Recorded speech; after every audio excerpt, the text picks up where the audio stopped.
ఏమైంది నాన్న? తప్పు చేశావురా, చాలా పెద్ద తప్పు చేశావు. చూడురా, చూడు.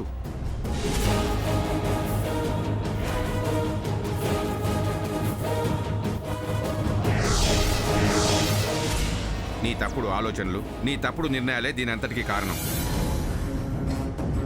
జరగరానిది జరిగితే ఎంత అప్రతిష్ట. ఇదేం పోయే కాలమని జనం శాపనార్థాలు పెడతారా? తనెంత బాధపడకపోతే ఇలాంటి నిర్ణయం తీసుకుంటుంది?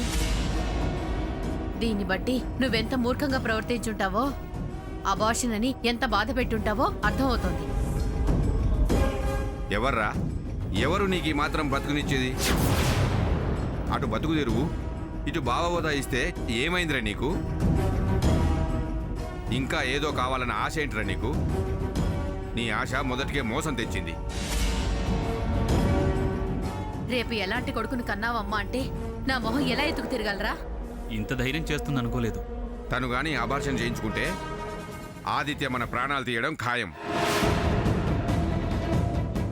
ముందు మనం కూడా ఏ హాస్పిటల్కి వెళ్ళిందో వెతుకుదాం. పదండి, పద.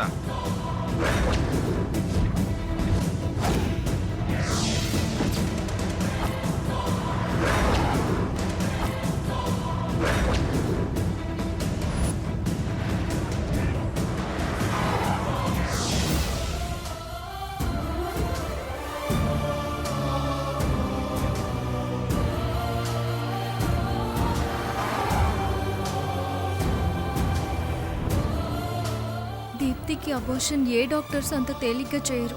మీరేం భయపడకండి. ఎవరన్నా డబ్బు కక్కుర్తి పడితే మన ఆనందం తన ఆనందం ఆవిరైపోతుంది. అసలు దీప్తి ఆ నిర్ణయం తీసుకోవడం ఏంటి? చిన్నపిల్ల ఏదో బాధలో తొందరపాటు నిర్ణయం తీసుకుని ఉంటుంది. కానీ తర్వాత అయినా ఖచ్చితంగా ఆలోచించి నిర్ణయం మార్చుకుని వచ్చేస్తుంది. దీప్తి పిచ్చిద్దరడే, నువ్వు అన్నంతగా ఆలోచించదు. నాకు చాలా భయంగా ఉంది. మీరలా అధైర్యపడితే ఎలా?